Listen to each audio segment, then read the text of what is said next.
होता है। तो जैसा कि आप जानते होंगे कि कपट को इंग्लिश में फ्रॉड बोलते हैं और मिथ्या विद्वेषण से तात्पर्य हो गया मिस रिप्रेजेंटेशन। ठीक है, तो सबसे पहले हम कपट को समझेंगे कि कपट क्या है। तो कपट जो है भारतीय संविधान अधिनियम 1872 की धारा 17 कपट शब्द को परिभाषित करती है। तो धारा 17 जो है अधिनियम की, वो कपट शब्द को परिभाषित करती है।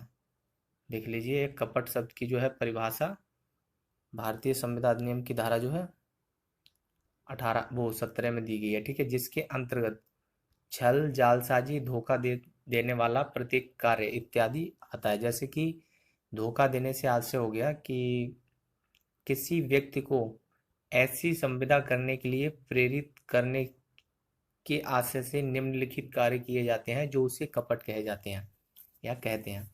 तो धोखा देने से आशय किसी व्यक्ति के प्रति संविदा करने के लिए किसी व्यक्ति को प्रेरित करना। ठीक है, जिसका आशय क्या हो, निम्नलिखित आशय हो। जैसे तथ्यों के बारे में झूठा सुझाव देना, जबकि सुझाव देने वाला यह जानता है कि सुझाव असत्य दे रहा है। किसी व्यक्ति को ऐसा सुझाव देना कि जो असत्य है, और वह व्यक्ति जो सुझाव दे रहा है वह यह जानता है कि यह सुझाव जो है असत्य है।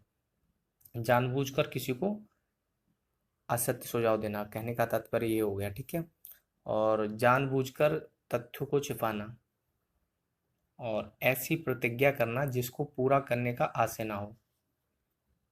कोई भी कार्य जिससे धोखा होता हो, कोई ऐसा ऐसा कोई भी कार्य जो किसी कानून के तहत जो है कपट को घोषित हो। ठीक है, तो ये जो है निम्नलिखित कार्य हैं, ऐसे कार्य यदि कोई व्यक्ति करता है तो वो कपट की श्रेणी में आता है। ठीक है, तो इसको जो है धारा 17 में परिभाषित किया गया है अधिनियम की। तो इसके जो है विपरीत ही मिथ्या व्यपदेशन होता है। तो मिस रिप्रेजेंटेशन को समझेंगे कि मिथ्या व्यपदेशन क्या होता है। तो इसको जो है भारतीय संविधान अधिनियम 1872 की धारा 18 में परिभाषित किया गया है। तो मिथ्या व्यपदेशन में जो है निम्नलिखित मामले आते हैं। तो मिथ्या व्यपदेशन को समझेंगे कि असत्य तथ्यों का किसी व्यक्ति को सत्य का विश्वास दिलाना, जबकि विश्वास दिलाने वाला व्यक्ति उसे सत्य समझता है। देखिएगा, यहाँ पर कहने का तात्पर्य हो गया कोई असत्य तथ्य है, उसको जो है किसी अन्य व्यक्ति को सत्य का विश्वास दिलाना। जो व्यक्ति विश्वास दिला रहा है उसको भी इस बात का पता नहीं है कि ये जो तथ्य हैं असत्य हैं, परंतु वो तथ्य जो है असत्य होते हैं और वो व्यक्ति सत्य समझता है जो व्यक्ति तथ्यों को दिखाता है। ठीक है, और बिना बुरे आशय के तथा लापरवाही से कर्तव्य भंग करने जो करने वाले को कुछ लाभ दे तथा दूसरे पक्षकार पर प्रतिकूल प्रभाव डाले या प्रतिकूल प्रभाव पड़े। तो यहाँ पर देख लीजिएगा, कहने का तात्पर्य क्या होगा, एक उदाहरण के माध्यम से समझेंगे कि एक व्यक्ति होता है तो वह कोई लिखित दस्तावेज में जो है संविदा करता है किसी दूसरे व्यक्ति के साथ, और वहाँ पर मिस्टेक से गलती से कुछ और लिख जाता है। तो जो दूसरा पक्षकार होता है वो उस पर हस्ताक्षर कर देता है। तो यहाँ पर जो है उसने कर्तव्य भंग किया है प्रथम पक्षकार ने।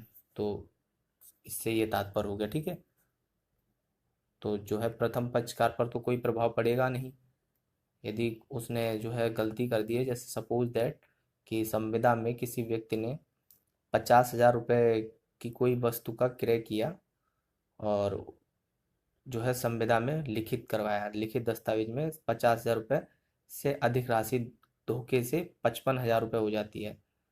तो जो व्यक्ति विक्रय कर रहा है तो उसको तो 5,000 रुपये का लाभ होगा, परंतु जो व्यक्ति क्रय कर रहा है तो उस पर तो प्रभाव पड़ेगा। तो यहाँ पर मिथ्या व्यपदेशन से तात्पर्य यह हो गया कि जो है गलती से हो गया। ठीक है, तो लापरवाही से कर्तव्य भंग करना, कोई ऐसा कार्य करना जिससे दूसरा पक्षकार संविदा की विषय वस्तु के बारे में सारभूत गलती कर दे।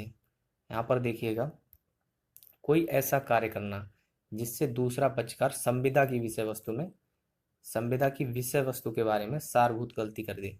मान लीजिए किसी व्यक्ति ने एक व्यक्ति से बोला, दूसरे व्यक्ति से बोला कि मेरी कंपनी में जो है इस वर्ष 50 लाख रुपए का जो है प्रॉफिट हुआ है। तो वो व्यक्ति इस बात को सुनकर उस कंपनी से संविदा करने लगता है, ठीक है।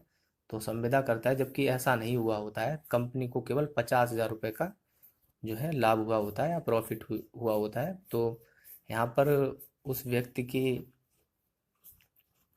बात सुनकर जो है उस व्यक्ति ने संविदा की थी। तो यहाँ पर इससे ये तात्पर्य हो गया सारभूत गलती कर देना। तो ये थे मिथ्या व्यपदेशन के कुछ तत्व, जिनसे हमने समझा कि मिथ्या व्यपदेशन क्या होता है। और इसके साथ हम समझ चुके हैं धारा 17 में कि कपट जो है, कि कपट के विषय में क्या आता है। तो अब हम समझते हैं कि कपट और मिथ्या व्यपदेशन में के मध्य अंतर क्या होते हैं। तो कपट और मिथ्या व्यपदेशन के अंतर्गत निम्नलिखित अंतर है। तो सबसे पहला अंतर समझते हैं। कपट में धोखा देने का आशय रहता है, जबकि मिथ्या व्यपदेशन में नहीं। मिथ्या व्यपदेशन में जैसे का हमने समझा था कि मिथ्या व्यपदेशन में जो है गलती से जो है गलती हो जाती है, परंतु कपट में जो है धोखा देने का आशय पूर्णतः होता है। और कपट में तथ्यों को बताने वाला यह जानता है कि वह झूठ बोल रहा है, जबकि मिथ्या व्यपदेशन में नहीं। कपट में संविदा शून्य घोषित हो सकती है तथा साथ में प्रतिकर के लिए दावा किया जाता है, जबकि मिथ्या व्यपदेशन में क्षतिपूर्ति नहीं होती।